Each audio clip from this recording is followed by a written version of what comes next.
My name is Gitika Gorthy, and today I'm very, very excited and honored to be interviewing a very special space champion, David Mackay.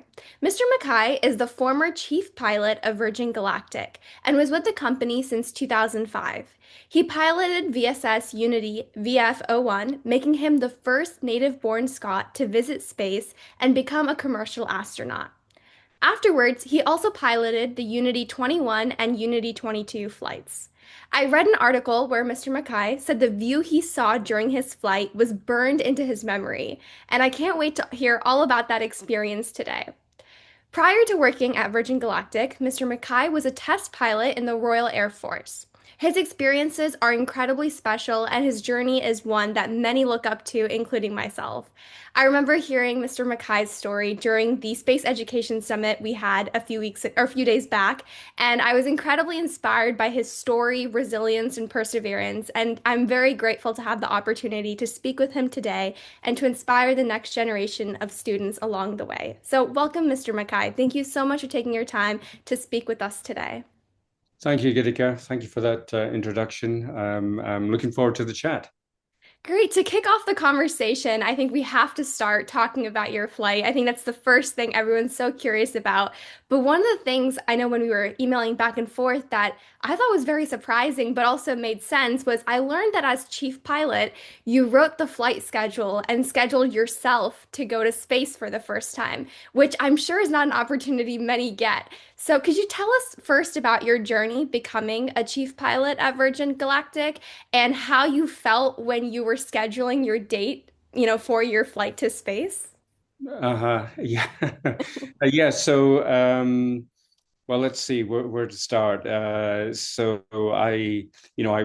you mentioned in the introduction, I was in the Royal Air Force for 16 years, and about half that time as a test pilot. So I joined the RAF actually. I had this ambition from a very, very early age. I'm going back in time even further now, but from a very early age, and I was brought up in the 60s. I wanted to be a pilot. I wanted to be a test pilot, and then I saw the Apollo moon program taking place, and I realized, or I found out that those Apollo astronauts were former military test pilots. So I put together this ridiculously ambitious plan to, become a military pilot, a test pilot, and then an astronaut, and fly to the moon and Mars, etc. Um, that's kind of the background. And so I went to university, did aeronautical engineering, learned to fly at university. And then after university, I joined the Air Force, the RAF, the Royal Air Force back in the UK. And I flew Harriers, so single-seater fast jets. And then I became a test pilot, actually did my test pilot course in France as an exchange student, and then came back to the UK. And really, it was probably at about that time, so we're now talking about 1990 or something. Sorry, 19, yeah, around about 1990, maybe 1989, where I thought, well, it's just not going to happen. I was in the UK. We didn't have a human spaceflight program. I've given it my best shot, but it's just not going to happen. And anyway, I continued to enjoy life and enjoy my test line. But after 16 years in the Air Force, I left and I joined Virgin Atlantic and became an airline pilot on 747 and then A340s, the Airbus A340. And then it was, let me see, it would be about 2003 or so. Virgin Atlantic announced that they were going to sponsor Steve Fossett to fly solo non-stop around the world in an aircraft which was subsequently called the Virgin Atlantic Global Flyer because it was sponsored by Virgin Atlantic. And that aircraft was built by Scale Composites in Mojave. And so I happened to bump into someone in a bar in Hong Kong who was on that team when I was en route. And I started talking to him about what was going on with the project. And he said, well, I've got this technical documentation from Scale that maybe you could have a look at it and tell me what you think. So he sent that to me. I had a look at it. And then I presented to the team on that, what my thoughts were. And on the basis of that, I got invited out to Mojave to have a look at the Global Flyer. Now, at the same time, Scale Composite was testing Spaceship One. So the really the proof of concept for what Virgin Galactic has right now, and that was built to win the or to try and win the Ansari X Prize. So we went out there to look at the global fire, but we were also very interested in this spaceship that they were building and that was sitting there in the hangar. Yeah. So we managed to talk our way into flying the simulator. So I flew the flight simulator, talked to the test pilots, the engineers, talked about Rutan, and we discussed what might be done in the future to make it more commercially viable. What was going to happen with it. And Bart had some ideas, and those ideas went back to Richard Branson. Richard Branson grabbed it, of course. And so, anyway, it turned out I was in the right place at the right time. So when Virgin Galactic got going and they decided they wanted a test pilot, I was in the right place at the right time. So you need a little bit of luck in life, I think. And so that's how I got into it. And so I was chief test pilot initially. And then in 2011, when I moved out to the US full time on Virgin Galactic, I became chief pilot. So, and then we started to build up the team. And what do? How do you build up a pilot team for something like this? And my aim was to try and just to get in experienced test pilots, but also to get a diverse group. And so I really wanted different viewpoints because there was no blueprint on how to do this, how to build a system like this and how to operate it. And I had a particular background, but I wanted other pilots with different backgrounds and different opinions. So we had this kind of melting pot of ideas that we could all sit around a table, argue about, and choose what we felt was the best path forward. So that was the kind of the thinking behind building up the team. And of course, all teams need a leader, and there was an odd number, so I always had the final say in whatever was happening. And but anyway, as part of that, it was my job to manage the team and to decide on the flight schedule. And we were fortunate. We had a very experienced pilot who had come across some skill composites to join us, and he had got quite a lot of experience on the vehicle. And so basically, we biased him to build on his experience to try and give us a foundation of experience on the vehicle, rather than all of us flying it maybe once every 4 months or longer. It was better, I felt, to build up a core of good experience initially and then bring in other people. And so it was basically me and him, Mark Stuckey, that did the initial test flights. And so it was kind of, predictable when I would fly to space, although it kind of, there were other factors as well. So, but yes, so when the time came, yeah, of course I was immensely looking forward to it. By that time, I'd been involved in the project for a very long time, for 15 years or so, and it had taken a lot longer than anyone had expected. None of these things are very easy.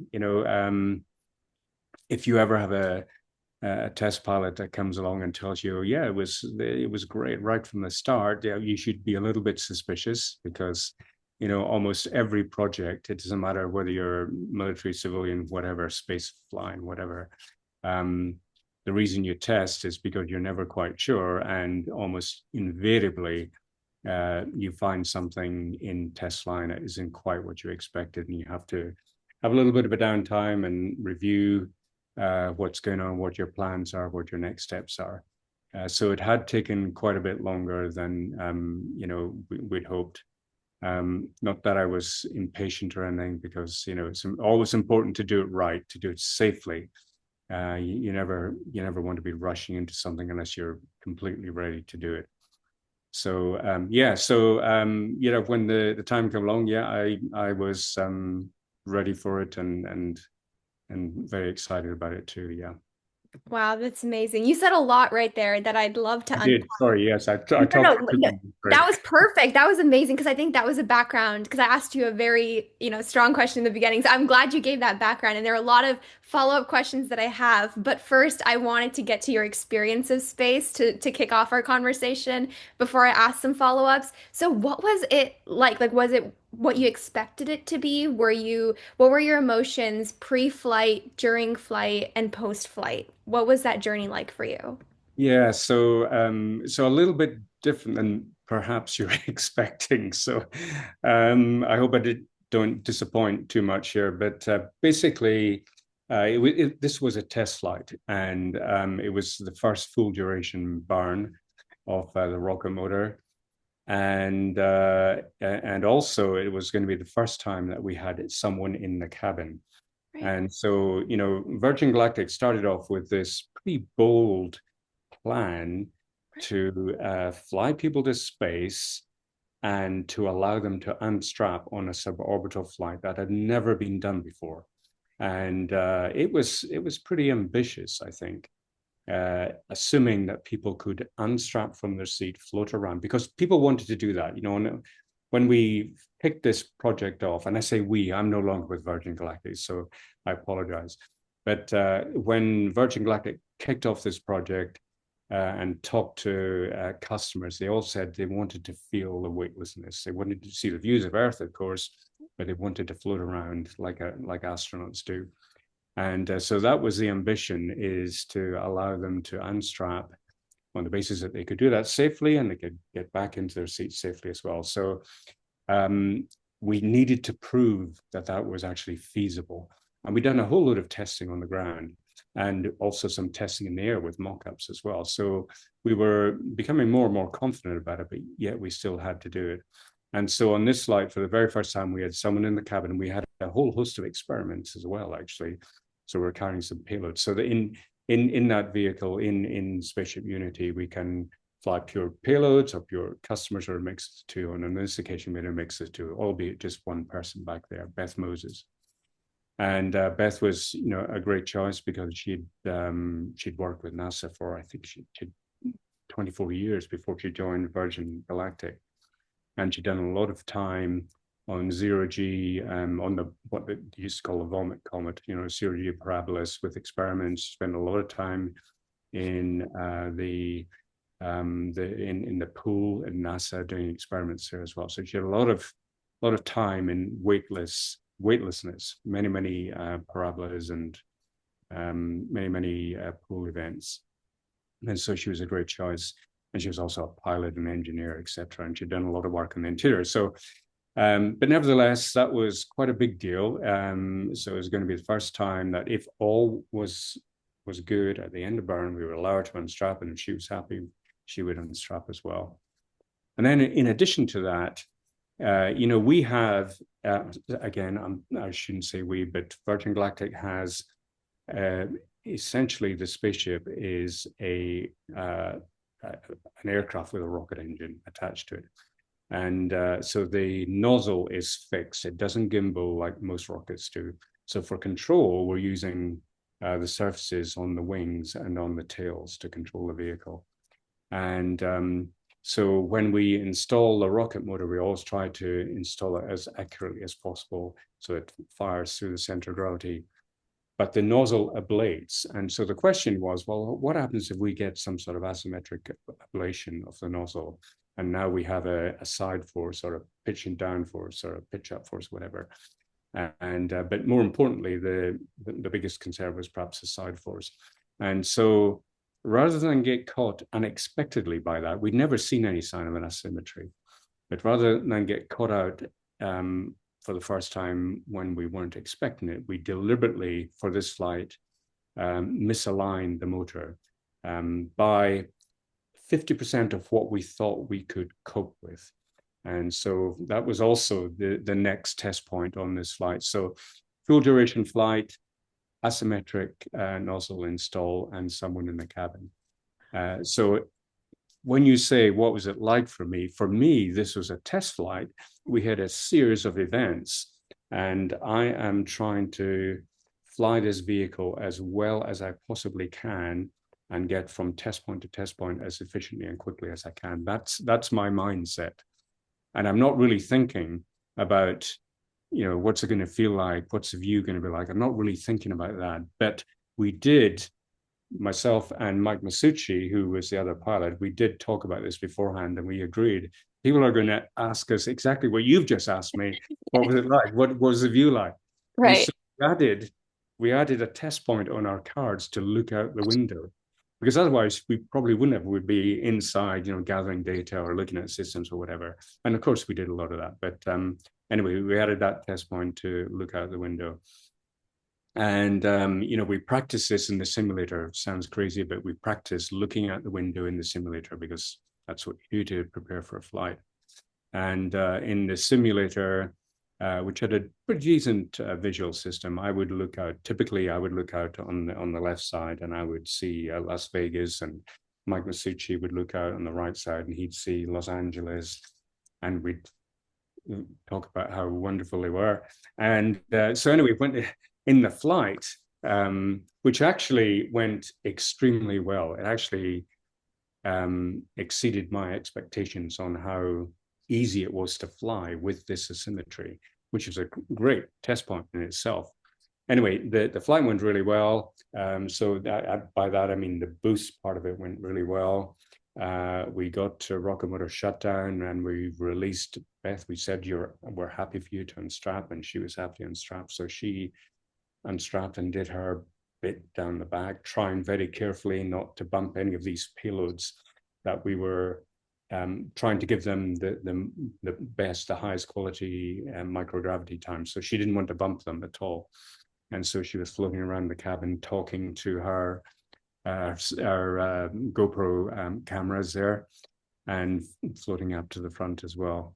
And anyway, it came to the test point to look out the window, and I looked out the left side and I couldn't see Las Vegas because I could see so much. It was just kind of lost in the sim. It was dead easy, it was always down there and it was a blob. But when I looked out left, it felt like I was looking at most of North America. It was just extraordinary. And it had been snowing, so that flight was in February of 2019, and the Sierra Nevada mountains were covered in snow. And I always remember, looking straight down, the air was, it's like you can't see the atmosphere at all. It's completely, there's nothing there. And the snow was sparkling in the sunlight. And Beth afterwards said it looked like the earth was wearing her diamonds, because it was sparkling. I mean, it was just amazing. And so that in itself was quite extraordinary. And then for this particular flight, and normally with Virgin Galactic, the aim is to roll or to pitch into the inverted position because the windows are at the top and the side for the best view of Earth. But for this flight, because we had these payloads on, what we wanted to do was actually pitch all the way over into the upright position to give them the maximum amount of quality zero-G time. So that's what we did. So we were in the upright position, and everything is going perfectly. I mean, it was a dream flight. The vehicle was rock steady. And now you're in a situation where there are no forces on your body, there is no noise, and there is no movement, and you're weightless. And so you think of all these three things together, and that in itself is quite extraordinary. And we're on this ballistic path going up towards apogee, and I'm looking out the front, and I can see so much of the curvature of the Earth. I get a sense of its scale, and to me, some people have different opinions, but to me, it looks small. I think, wow, this is a small planet. And also, I'm looking ahead at the atmosphere, and the atmosphere is incredibly thin, frighteningly thin. And you can't help but think, well, that's what's keeping everything on planet Earth alive, this tiny thin membrane around the planet, same relative thickness as an apple skin. It's extraordinary.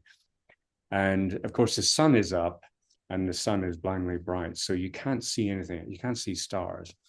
But what I am looking at is the blackest, densest, mattest black I've ever seen. And that emphasized to me how far Earth is away from anywhere else in the solar system, let alone, the galaxy, the universe. And so, I was so these things are quickly I'm simulating this, and the after I land, the feeling I get is that wow, we're on a very small, vulnerable planet, and we're so far away from anywhere else. We've got to be really careful to look after this one option that we have, really. Maybe we'll go to Mars soon. I don't know, but it's not going to be easy. It's not going to be for everybody. So we've got to really look after planet Earth. That's beautiful. And I think hearing it from the perspective of a test pilot is also very interesting because I don't think it's a common perspective we get. But the fact that you still were able to have that built-in time to experience some of the similar feelings other astronauts have experienced when they went up in their space flight is just truly magical. And I think the way you're describing it, I can tell it definitely had the impact that most others felt who, even if they had no other responsibilities in their flight, you had a very similar experience. So it's very incredible.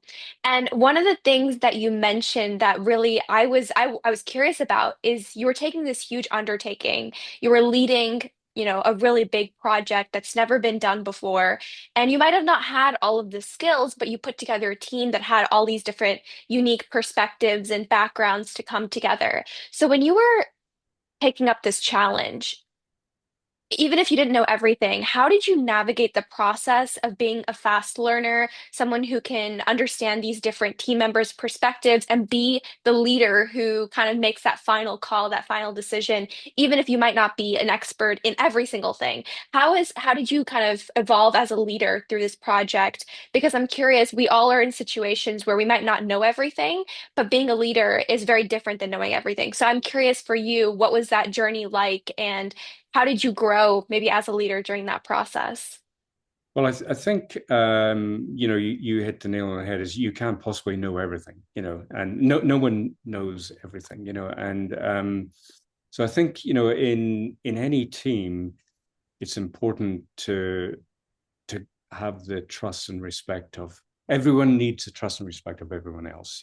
That's without that, you're not working as a team, and so I was. I think I'm the sort of person I like to think I'm the sort of person that admits that I don't fully understand this. Please tell me about it, or and maybe I say that several times because I really don't. I need to hear it several times to fully understand it. So I think being a little bit humble is helpful, and I didn't pretend to know everything at all.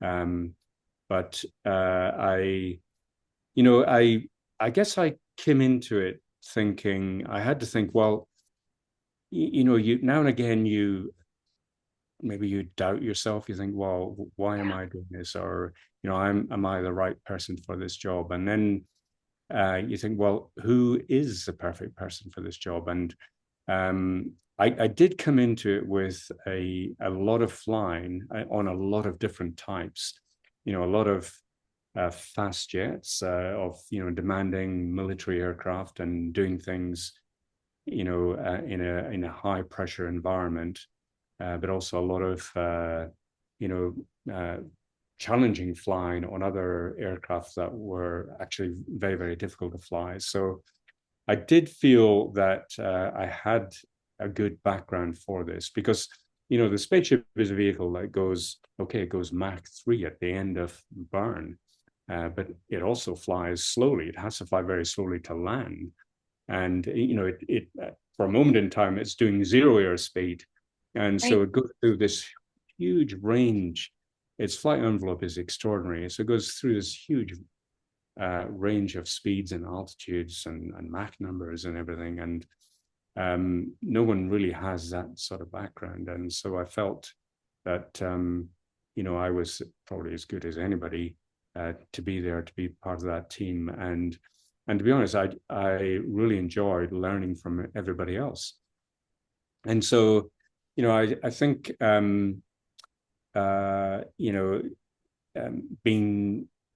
being able to be trusted by people and respected by people, and giving that back and communicating openly with people, and listening to everybody, and that was it. As I say, we would sit around a table and people would throw in ideas. We come up with, hey, how should we do this?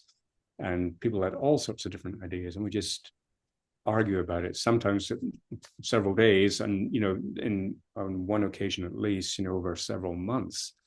But eventually, you get to a position where you have an agreement. If somebody feels extremely strong about it, then and is against something, then you have to listen to that. You have to listen to their concerns. So yeah, teamwork is key for everybody. And of course, it wasn't just the pilots. We were Right. just part of a huge team. And we spent a lot of time talking to engineers, and because we were building these vehicles and we were building the systems in these vehicles, and it was really, really important for us to understand how they operated and how they failed, how they might degrade as they fail, and also very important for the engineers to understand the pilot's point of view. And then we'd have lots of discussions with our safety team as well, our systems safety team. Some of those were really interesting discussions. So, it was, for me, it was a huge learning process, the whole thing. I learned so much in my time in Virgin Galactic from all sorts of people. It was great.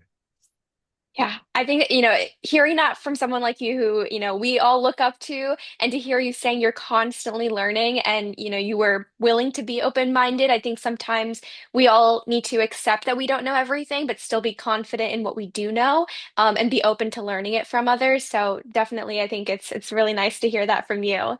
And one of the reasons I was really excited to interview today was because I heard something you said at the Space Education Summit that I deeply connected with, and I'm sure many people around the world connect with this, is you said, your dream started when you were young, which you kind of gave a little bit of a story to at the beginning of the interview, but you said, you thought at a certain point becoming an astronaut was almost like an unrealistic dream, or you felt like, oh, this is not possible, even though that's like a goal you, as a child, you're like, oh, I'm going to do this, this, and this, and somehow I'll get there. And over time, somewhere, it starts to feel unrealistic. And even today, even though we have so much commercial space flight, so many growing opportunities in this industry, I know, like myself and so many other peers and younger kids that I talk to, they still feel that dreaming or saying you want to become an astronaut almost feels like a child's dream, right? It's something you want to be, but you can't actually become. So, what, how did you navigate your dream as a child, kind of going into university, figuring out your steps? I know it's a difficult question because I know at a certain point you felt like, oh, maybe it's not possible. How did you kind of navigate that and stick with your passion over time? And do you have any advice for students who might have that similar feeling, or even adults mid-career who kind of have that feeling of they want to let go of their dream or they're not sure how to navigate? How did you stick through? And I know you said there was a factor of luck, but I'm sure there was more to it. So can you share a little bit more about that statement you talked about in the Education Summit?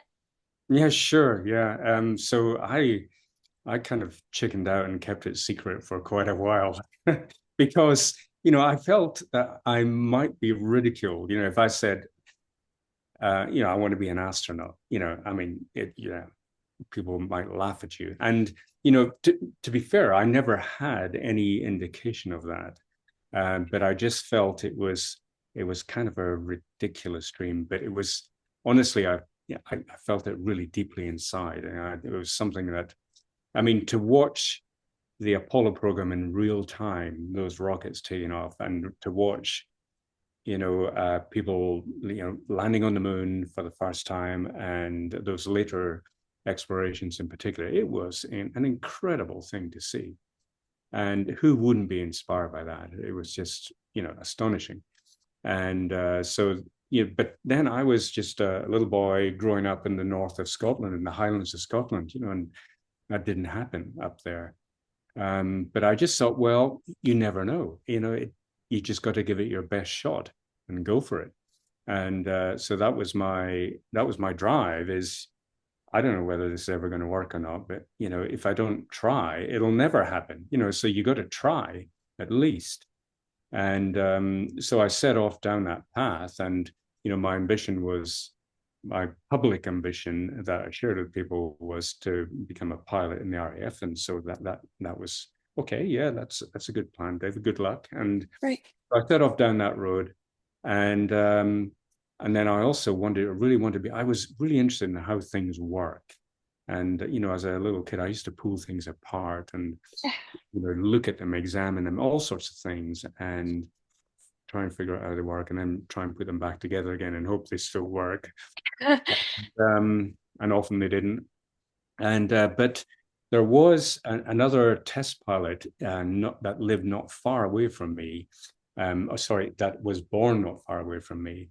And when I was at university, I wrote to a company called Hawker Siddeley, that was an aircraft company in the UK at the time.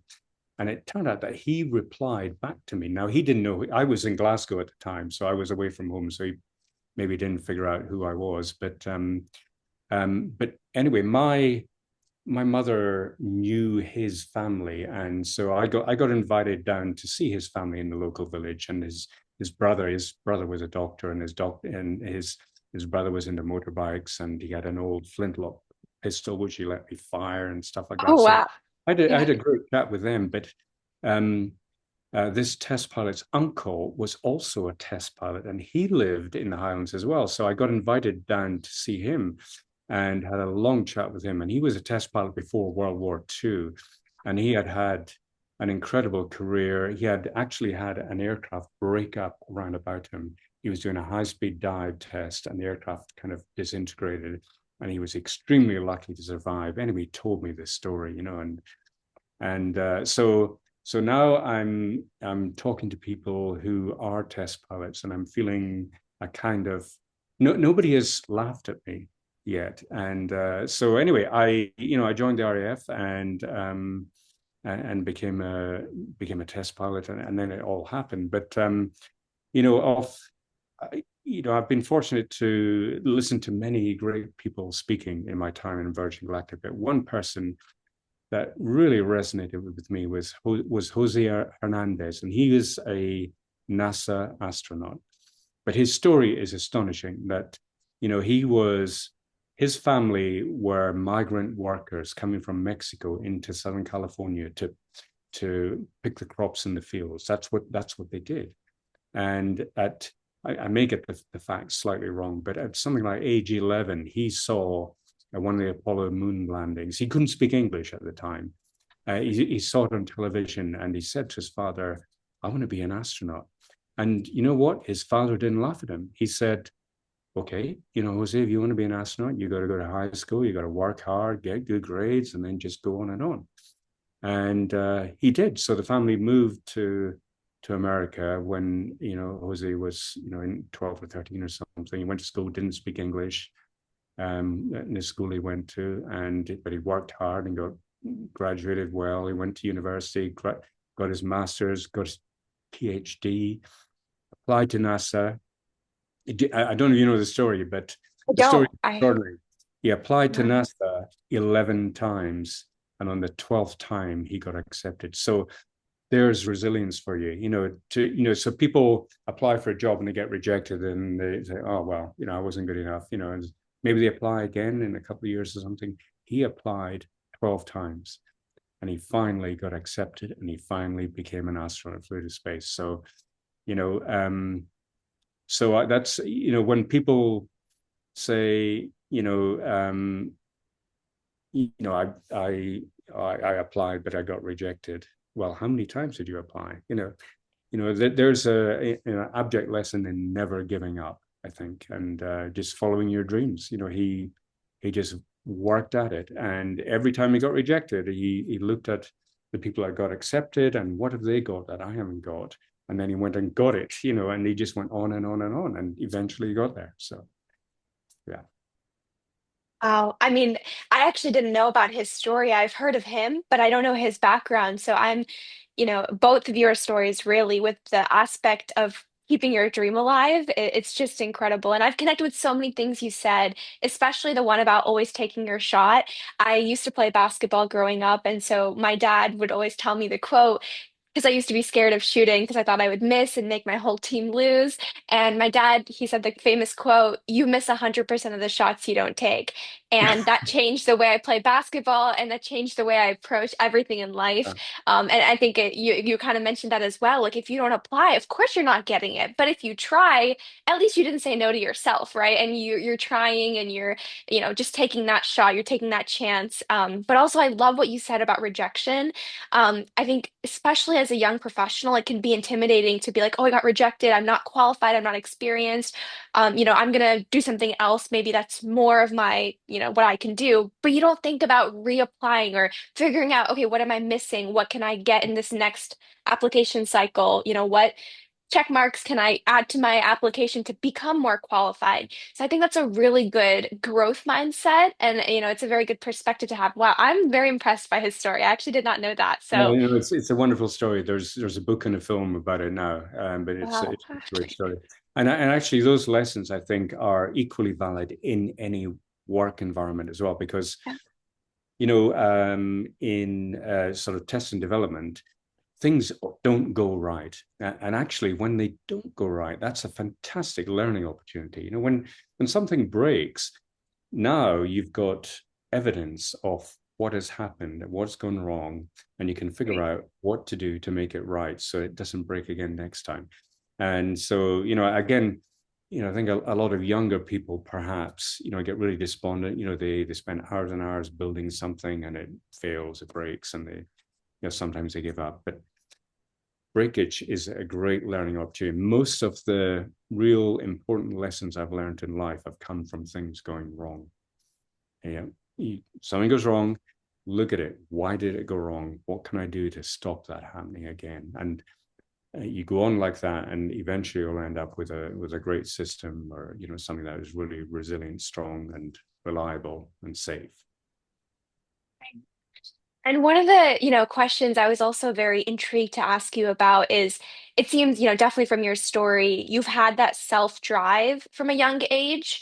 And but I'm sure along your journey you've had either opportunities that have really propelled your career, mentors maybe, or teachers.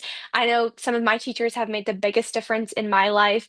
And some of my mentors, so I'm curious in your life, we asked this in the Education Summit as well, but what was the, biggest, would you say, biggest support that helped you develop your career, whether it be a mentor you had, a family member who supported you just like with you in the process, even though they didn't know anything about space, or, like what was that, like that support system you had around you, whether it be a person or like an opportunity that you think really helped you in your career development?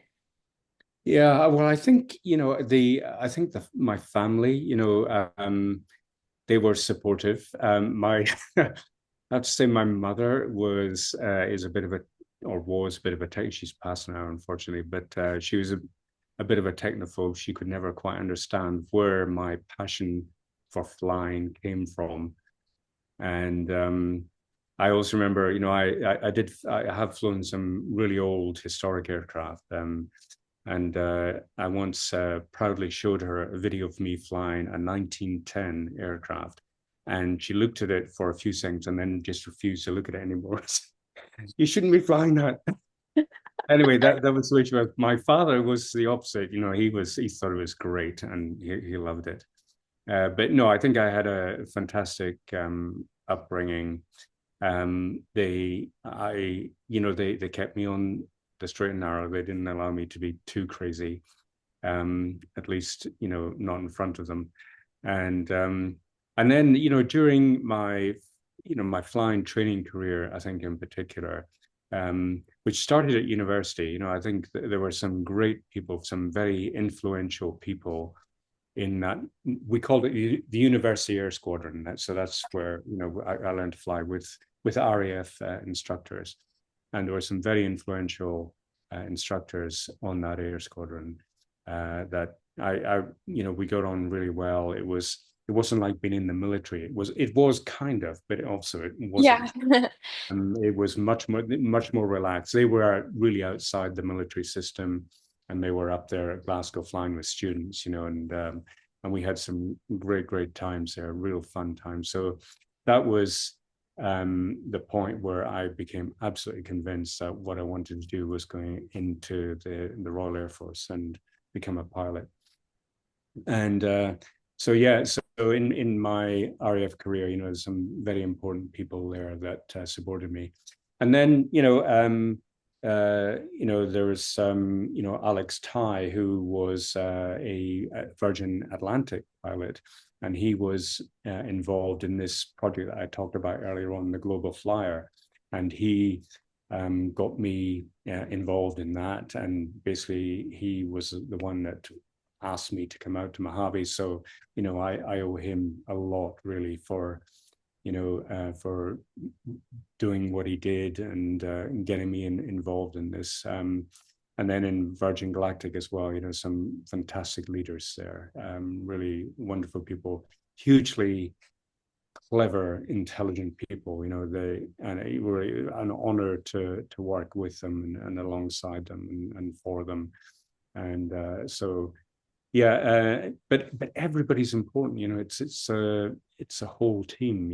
It's like I talked a little bit earlier on about engineers and pilots and everything. But to make a space line, it takes a whole village of people. Everybody's important, and it doesn't matter what their job is. Everybody's important. So yeah. Thank you for sharing that. And I will say, every person I've met from Virgin Galactic have been some of the most kind people ever. And they are so willing with their time to give back.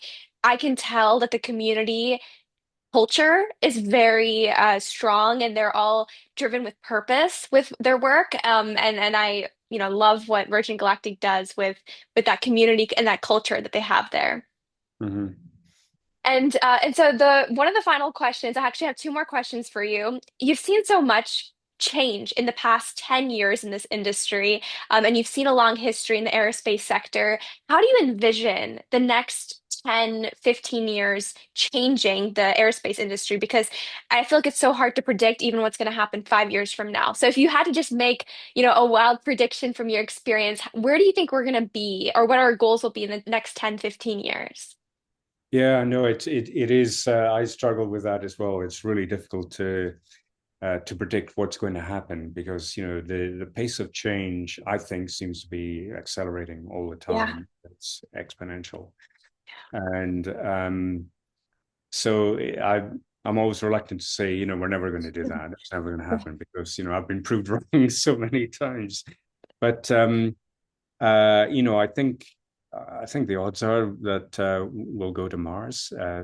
Humans will go to Mars, and we'll certainly go back to the moon. I think that's almost a given. Mars, for a long time, I couldn't really figure out how it could be done. How do you land that first rocket, and on the basis that you're sure it's going to be able to take off again safely. Um, and then I saw a video actually just the other day of some rockets landing, and robots got out and built a whole lot of structure, built everything. So Wow. maybe that's the way it could be done. I don't know. I just came across it somehow just the other day. But maybe that's the way it could be done. So who knows what could happen? Um, I think I'm actually a big believer in air launch, and so the Virgin Galactic system makes use of the atmosphere with wings and air-breathing jet engines to get up to launch altitude and get above most of the atmosphere, whereas ground launch rockets are basically battling their way through the atmosphere and expending a huge amount of energy to do that, and a lot of their design is compromised by that too. And so it's difficult for me to think that air launching is ever going to be applicable for all or usable for all applications. But I think it could be used for many more than it is right now. And one of the reasons I think that is because it's not that long ago where people poo-hooed the idea of first stages coming back to land. Lots of people said it's impractical. You have to carry too much fuel. You have to carry landing gear and everything. It makes it too heavy, and it couldn't be done. And now, returning first stages is almost routine, dare I say it. So maybe, maybe we'll make more use of the atmosphere in our first stages and then return to a runway landing. Wings are great. They add weight to a structure, but they add so much versatility as well. Particularly for a landing or a returning spaceship, rather than coming down on parachutes and drifting with the wind and ending up in a desert landing or a water landing. It's much more elegant, I think, to come back and land on a runway. And so I think I think there's more that could be done in that area. And then I really hope that we continue to explore the solar system. There's so much more in the solar system, really, really interesting places to go, the moons of Saturn, etc. And then further beyond. I think, of course, the dream is to be able to go, to the next star or, the next galaxy or something. At the moment, nobody knows how that's going to work, and it seems to be impossible. But there are a lot of things that we do today that 100 years ago people would have said that's impossible, that's never going to happen. So who knows? It's an exciting future, and I can't wait to see how the industry will continue to evolve in the next few years. So thank you for sharing that. And so my last and final question, now that we're able to learn a little bit about your journey as well as some of your work, I ask this to every single person who comes on the interview series. And you've already given plenty of advice, but if you could go back in time to your younger self and, say something, what would that advice be? I think I would I was very kind of self-centered and driven for a long time, and I think I wanted to be I wanted to be a military pilot. That was the first step that I wanted to take. So I was very, very ambitious, but I wanted to be a military pilot, but I wanted to fly a single seat aircraft because I wanted to do everything myself. And that was I don't know whether I was trying to prove something to myself or what it was, um, but it that was important to me. And um, I think, going back to give myself advice, I would say, don't be so self-centered, that all of it is teamwork. Even flying a single seat aircraft, it takes a whole team of people to prepare that aircraft and to turn it around. And even when I was flying those single seat aircraft, I was normally flying a formation with at least one other aircraft, and sometimes like 20 other aircraft. It was huge teamwork effort. And you can't do anything. Well, there's very few things I think you can do on your own in this life, purely on your own. We are team animals as well. That's what humans are like. They're used to working in groups and tribes, and that's natural for us. So being a team player is really important, and it took me maybe longer than it should have done to realize that. It's Thank embarrassing. No, not at all. I think actually I used to be very, and I kind of still am in the sense that I love working by myself. Like I love being independent and kind of just, doing my own thing. I think everyone can relate to some aspect of that. I think, a lot of people like doing it their own specific way. But then recognizing that I think is also an important thing of like, oh, other people could add value in different ways, or we can be more efficient, we can be more effective. It's something we need to consciously tell ourselves as we go through different projects and different endeavors. So I definitely will carry that advice with me as I navigate my career because I definitely can sometimes go into the mindset of, oh, I just want to, do everything myself. So I know I will, and I'm sure everyone who's listening will as well. So thank you so much for doing this interview, Mr. Mackay. I had such a great time talking with you. Honestly, I think I could talk to you for hours and not be bored at all. So thank you for doing this. I'm extremely honored to have the chance to talk to you and to share your story with everyone. It's been great, Gitta. Yeah, thank you so much. You're very easy to talk to, and it was a pleasure. So thank Thank you. you.